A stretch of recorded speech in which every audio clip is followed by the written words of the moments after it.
Okay, so before you see this next video, um, I'm just going to tell you guys that um, leading up to this point, this video that you're about to see, we did not get any footage. As you could tell in one of the last videos, my mom explained how um, Megalomedia, which is the company that filmed us, and they're the ones that put all this video together and gave it to TLC, and TLC is just the company that airs it. But um, during this story that I'm about to tell you, you're just gonna see picture slideshows of our dogs for right now, and a van that we leased for a while we had some money. Um, but I'm going to tell you the story about what happened before this video that you're about to see. Um, so, October 10th, 2015. So, it was like about a month after she got out of the hospital from when she said she was having like chest pains or something like that in her arms. And so she was going to the bathroom, and all of a sudden she like her arm went numb, and like her vision started getting dark, and she was having like shortness of breath. Like she just really wasn't feeling good, and she probably spent like an hour in the bathroom before even trying to get back to bed. And I had to try to get a foldable bench that she had and like walk in front of her, and she like couldn't even make like 2 or 3 steps without having to sit down. Like she was so weak. So I had to walk in front of her and put the bench in front of her so that if she ever felt weak, she could just sit down.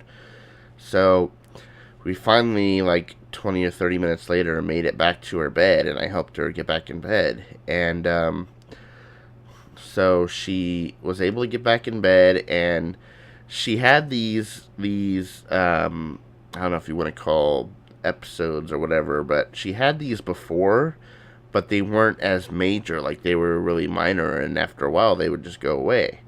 But this time in particular, she waited like an hour in the bathroom and it didn't go away. So I helped her back to bed, and she was just gonna wait till the morning. And if it wasn't gonna go away in the morning, then she was gonna go to the hospital.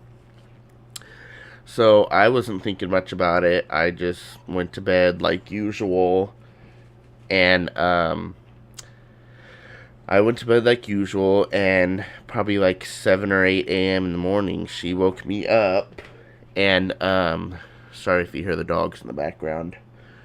She woke me up and she said, "It's not getting better. I'm gonna have to go to the hospital." And so I quickly had to get up and get everything ready. And by everything, I mean, like, when she goes to the hospital, we have nobody to stay at our house and take care of the dog. So I had to get the 2 biggest bowls that we had up in the cupboard, fill it with all of their dog food that we had, and a huge bowl of water, because we didn't know how long we were going to be gone. And we have them trained to these potty pads, so that when we don't take them out, they can go on the pad if they need to. And they're both very good at that. They go straight to the pad. They rarely miss, and they're just very good at going to the pad. But anyway, I got the biggest bowl and the 2 biggest bowls that we had, and I filled it with food and water for both of them. And then I laid out probably maybe 10 or 15 pads all over the kitchen floor and certain spots of the living room. And then I had to pack my bag. And I think at a certain point was when she said that it's getting worse, and then she started slurring her words. She couldn't really talk well. So that's when I had to call 911.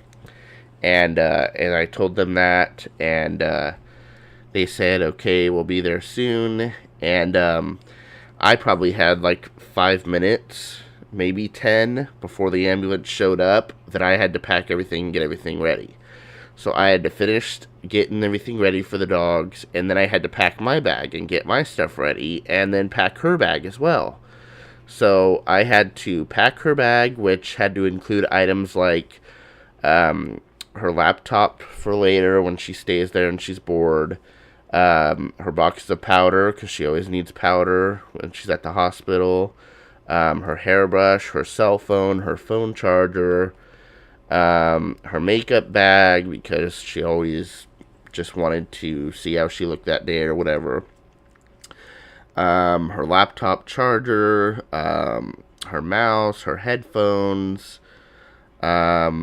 and then I had to pack my bag. Oh yeah, I had to get some clothes for her to wear for later. I had to get a nightgown for her because she always likes to wear her own nightgown when she's at the hospital. She doesn't like the nightgowns that they have there. And then I had to get her clothes, spare underwear and stuff for her. And then I had to pack my bag, and since I didn't know how long we were going to be there, I wanted to get as much stuff as possible so that I wasn't bored, because anybody who spends a few days with somebody at the hospital knows how boring it could get, because just a TV does not keep you occupied. So I had to bring my laptop. I even packed an extra DVD player I had sitting aside, and I grabbed a couple movies. I grabbed some cards and maybe like a small board game or something for us to play later. I had to pack clothes for me for probably a week, because I didn't know how long it was going to be before we could get out of there or whatever else was going to happen. I had to grab some snacks for me because the hospital food there isn't that great, and I don't remember if I told you this before, but last time I stayed there at the hospital, they don't like to give your guests food. They stopped doing that. They said that too many people were bringing their whole family in, and they didn't want to feed everybody's family. So they wanted you to go down to the cafeteria and buy the food there, and that was just way too expensive. So for the time being, I just grabbed some canned soup that you just had to add hot water to or something, and some snack bags of chips or something like that. Just whatever I could in the 5 minutes that I had. Anyway, so as I was finishing getting everything ready, I had to grab my mom's wallet, which had all of her IDs and her insurance cards and everything in it. And then I had to, once the ambulance arrived, there was a crew of 4 or 5 guys. And it was, in California, they would have an ambulance and a fire truck come. But here, they just had an ambulance, and then they had these pickup trucks that were carrying extra equipment like a fire truck would. But they had an ambulance and 2 or 3 of those trucks, and there was 4 or 5 guys that came to the door. So they brought a stretcher and they brought equipment, and so they came in. My mom was on the bed, and she kept dozing in and out. She was I don't know if she was really tired from the effects of it. I don't know what it was, but she kept dozing off to sleep, and she couldn't really speak well anyway. So then the guys got there, and they're trying to ask all of her information, and so she couldn't speak, and she kept dozing off. So I had to give them all the information. I had to give them the insurance cards. I had to tell them what hospital to go to that Dr. Nalzarden was at. All while trying to still get ready and make sure that everything was going to be situated for the dogs and that we had everything so that we could leave. And so it must have been weird for the paramedics that day to arrive, because they see my mom that's on her bed that's not responsive, and she was still, I forget how much she weighed then. I want to say around 400 pounds at that time. So she was on her bed. She couldn't walk or move. There was 2 dogs that was locked in the bedroom barking. Then they see me there with my big, huge suitcase, and then my mom's suitcase, and then we had to bring my mom's manual wheelchair in the hospital because no matter where we went, she always had to be in the wheelchair. She couldn't walk very long. So we had to bring her wheelchair. So there was her, me, our 2 big suitcases, and her manual wheelchair. It pretty much looked like we were just moving into the hospital. So paramedics were just focused on trying to check her blood pressure, get her information, and figure out a way to get her on the stretcher and out the door. But they were trying to take measurements, and they were looking for a tape measure. They didn't have a tape measure with them, so they borrowed ours, which we never got back. I guess one of them put it in their pocket and didn't give back to us, but they borrowed ours, and they measured her in the bed, and then measured the width of the door, and they realized that once they put her on the stretcher, they're not going to be able to get the stretcher out the door. And so they were trying to stand there and figure out what to do, and then they said, "Can you clear everything away from the sliding glass door? We're gonna take her out that way." And I was like, "You can't take her out there. There was like a 6-foot tall wooden fence all the way around the patio. You can't get out that way." And they're like, "Oh no, we're just gonna break it down." And I knew for sure that if they did that, we would get charged from the apartments, because those apartments were just horrible, the ones that we lived in back then. And I was just like silent, like I couldn't believe that they were just trying to choose that, which would have been a lot harder to do than just go out the front door, which was like closer to the bed than the sliding glass door was. So then they decided to go and measure the sliding glass door, and it wasn't as wide as the front door was, so the front door was wider. So then they brought in this, I don't know what you would call it. It was some kind of like a fabric, like I want to say it was like the kind of material that you would see like on like a trampoline, like that black meshy material. I don't remember if it was that kind of material or not, but they brought this in. It was like a big blanket type thing that had handles all the way around it. And so they were going to put her on that and carry her out the door and set her on the stretcher. Sorry, I'm sick right now. So they carried her out the door.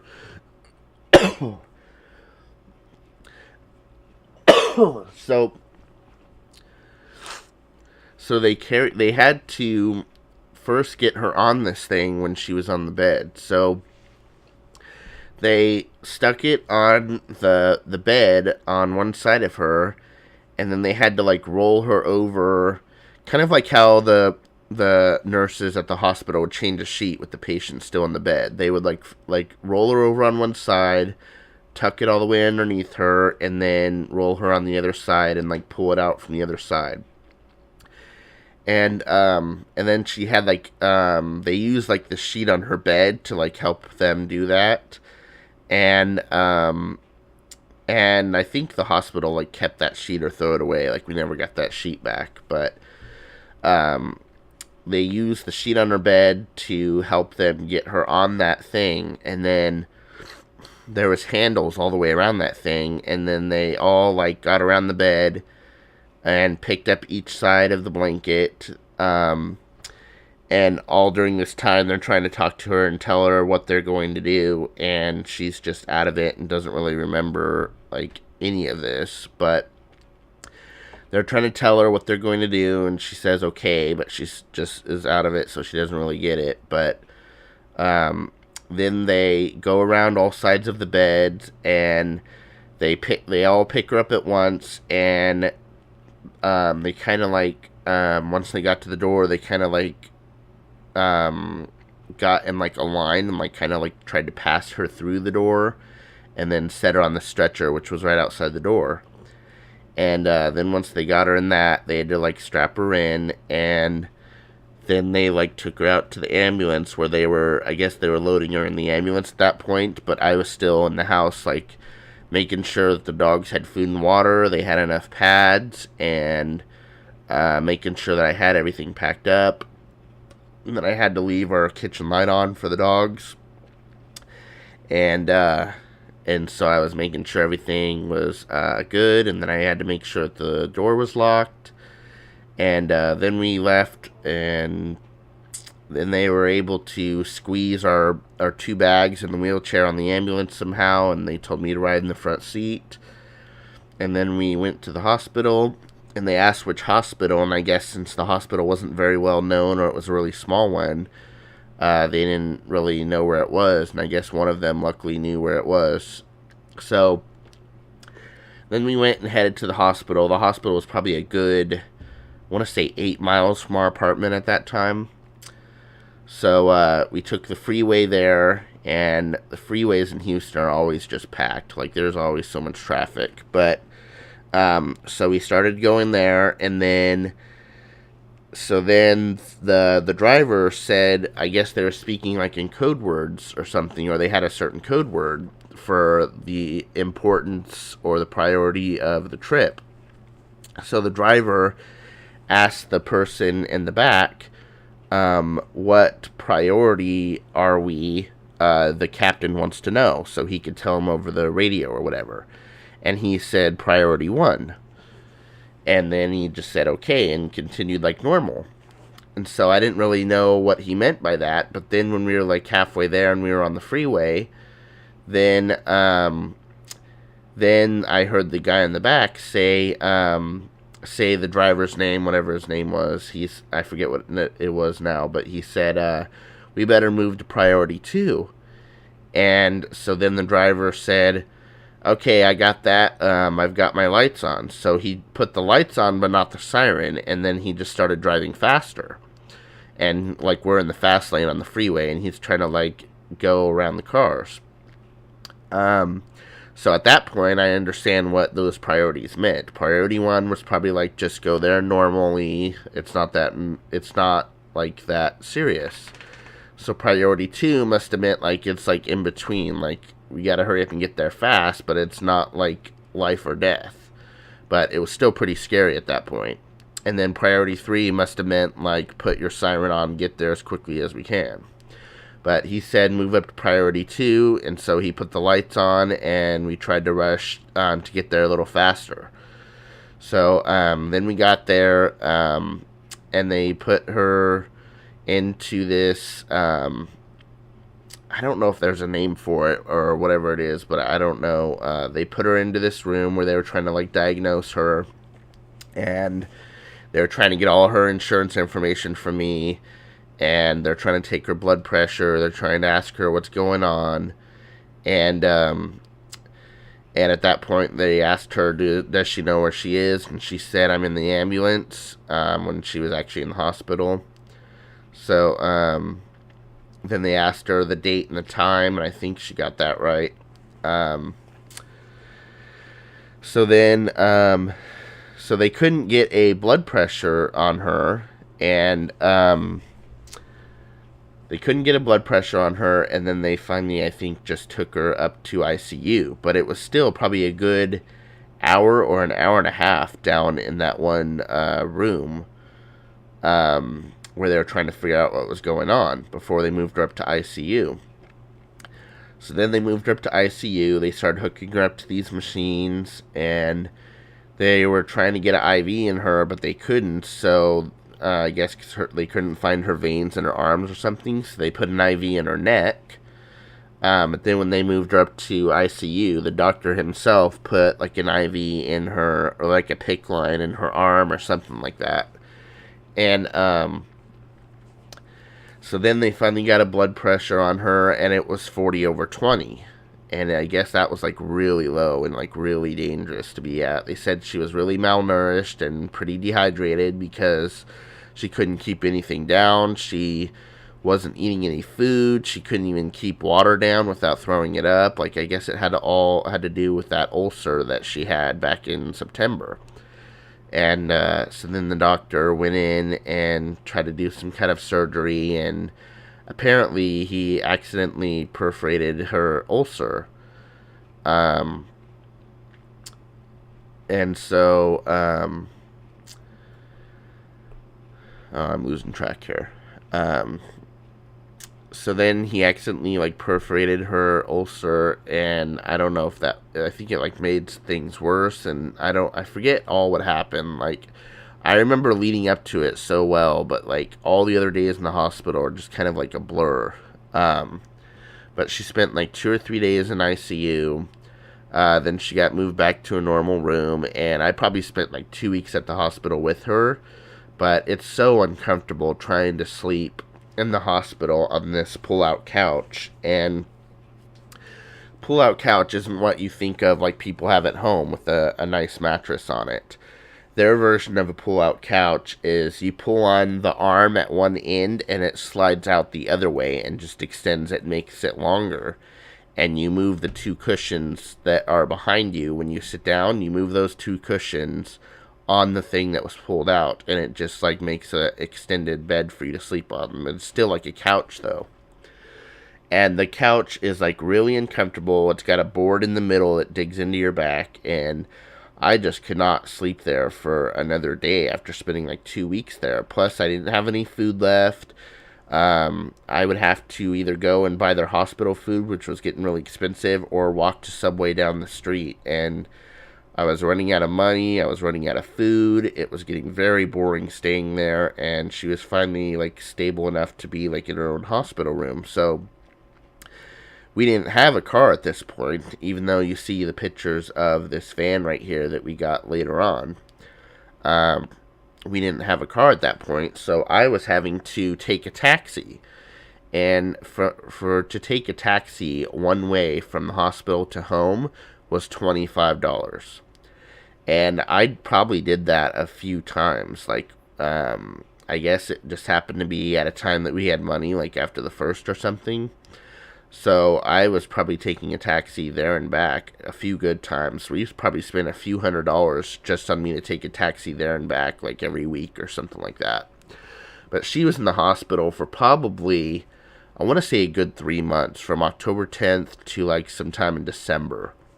She was even there in Thanksgiving, and that's what this video you're about to see is she went to 3 different hospital type things. The first one was the hospital she stayed at for like a month.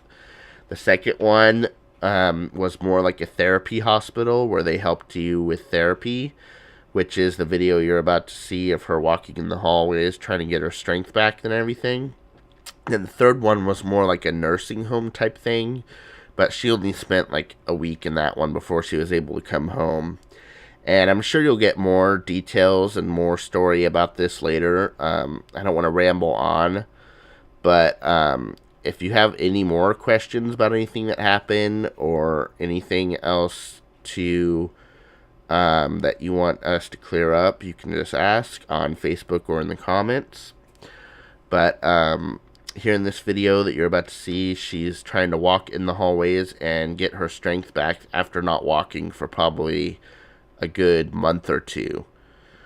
Like, I think this was either Thanksgiving Day or the day before Thanksgiving, and I went there and spent like Thanksgiving with her, and they brought us like I think it was supposed to be a turkey meal, but they ran out of turkey, so it was like chicken or something. But she's about to walk in the hospital down the hallways to get her strength back, and then like shortly after this she gets moved to a different hospital. It was kind of like a nursing home type thing, and then she was finally able to come home after like 3 months. So here's the video you're about to see of her walking in the hospital, and I guess I will talk to you guys later. Hopefully one day I'll be back to normal, and then I'll promise and be so glad.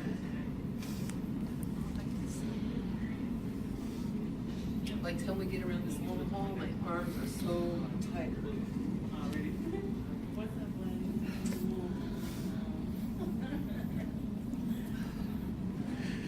When you stood up out of bed, I saw the washcloth coming out. Was it coming down or was it up? It was down, so it probably was going to fall out. Oh Lord, I've left it in there before. Come on, Slap House. I know. Why are you only pushing with one hand? Because I gotta turn this corner. If I push the can, it'll go into the window. No, you pull back on the other side. That's how you make a smaller head. Hello, how are you? Good, thanks. Oh, yeah, that doesn't even move me at all. Push, pull back and push forward? That, yeah. No. Doesn't work.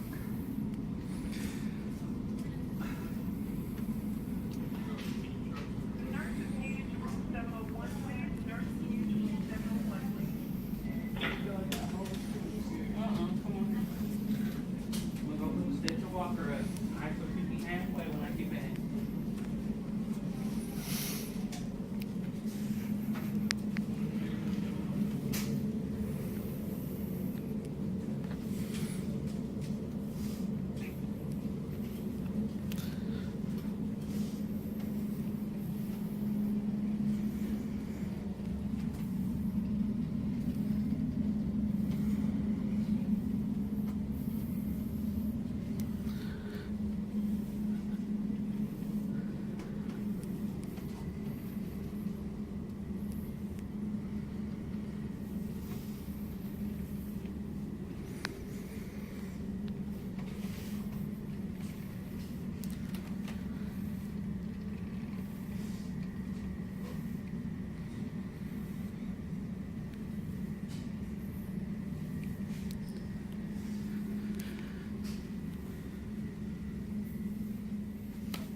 She hadn't taken you back, sweetie, so.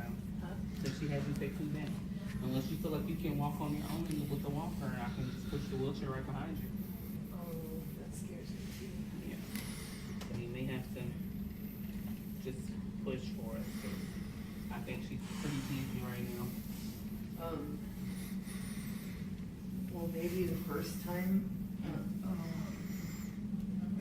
I want him to take me walking though, because the first couple ones are the strongest. You just stood up and not that loud. Right there. 2, 3. Oh.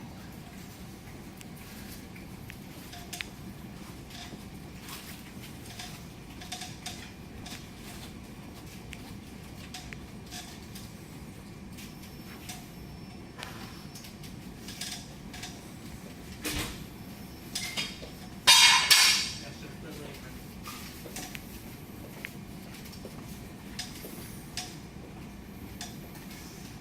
Are you okay? I'm good, thank you. I left it there, thank you.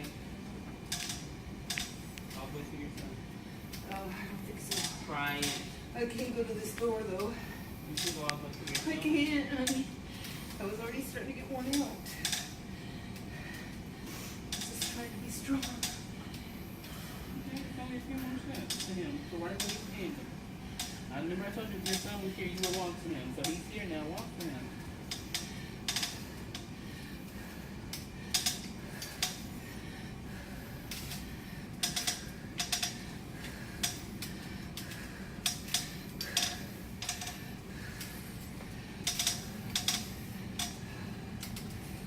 Okay. Okay, come on. Oh, where is it? Right here. Okay. Oh my God.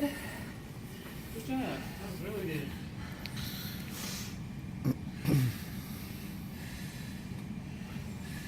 That's the furthest you want. Ready? 1, 2, 3. You're way overestimating how much I'm doing. I'm not doing a lot.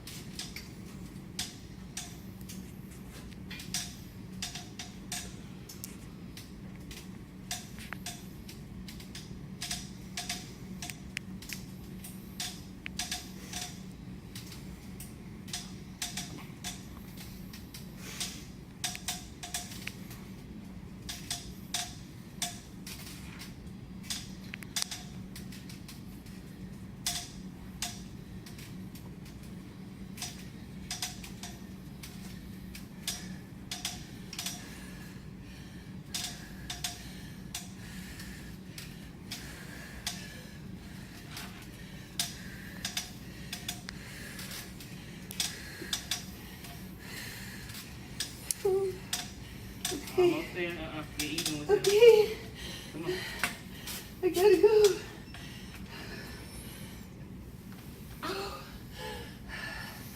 Oh my god. I am trying. You did good.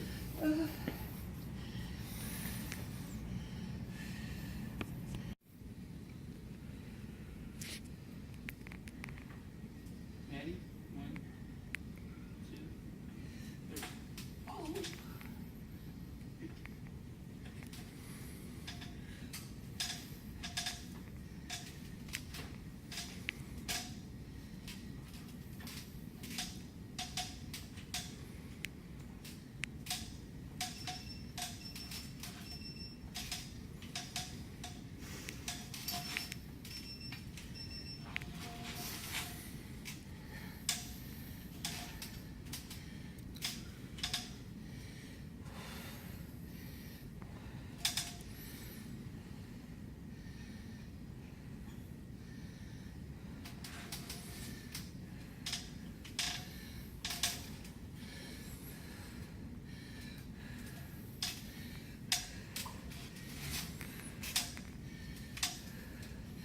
Oh god.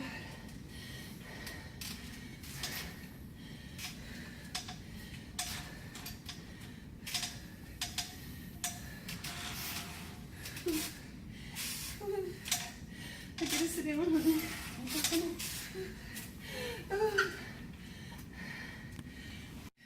more time. Don't start. Come on. 1. Wait, I gotta put my feet in a little bit. Try putting both hands like that and try it. 1. On the chair? 1, 2. The chair moved. Girl, I got this chair. It did move though. Okay, but I have it. Try it that way. 1, 2. Wait. 1, God. 2, 3. Now it's all in your head. I'll do it. I'll still do it. You are. Come on. Just give me a second, honey. I think I'm just worn out a little bit. I don't want you to overthink it.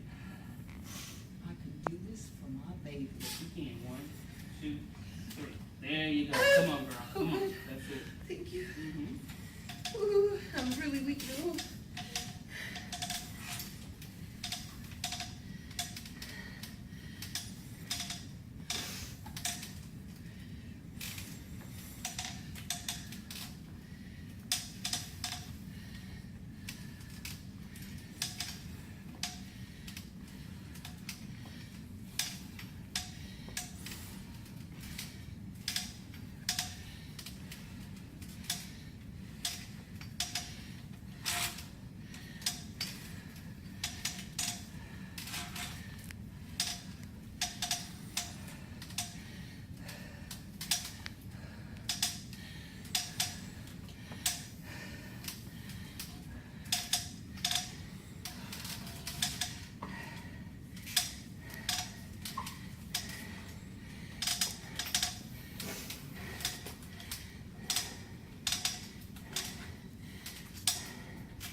Okay, baby. Okay, come on.